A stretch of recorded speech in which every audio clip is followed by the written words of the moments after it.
testify.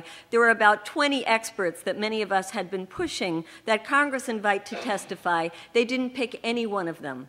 What they picked were people who already were of the opinion that it was not a question of whether we should go into Iraq or not, that that was preordained that we were going into Iraq. The question was more about how, when, how many troops, how many years would we be there after we invaded.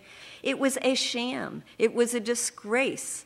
And when I saw the first two hearings, I felt my blood boil.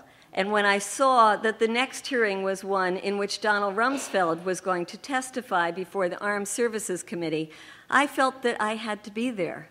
And left San Francisco, and many people don't know that these hearings are public hearings, and they don't allow many seats for the public, but they do allow 2 small rows. And I got there with a friend, and we got there 5 hours before the hearing was to begin, and we stood there online, the first ones online, very quietly, and we got inside and picked the seat that was directly behind. Here was Donald Rumsfeld. Then there was a row of generals, and there we were right behind them. It was sort of spitting distance to Donald Rumsfeld. And believe me, I was tempted.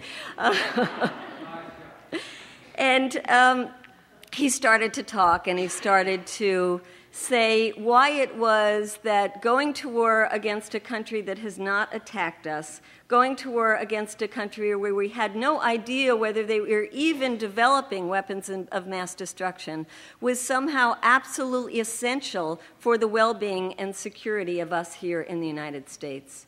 And he was maybe about 5 minutes into his testimony, and I had seen how the Congress people had treated the previous hearings in which they failed to ask them the real question.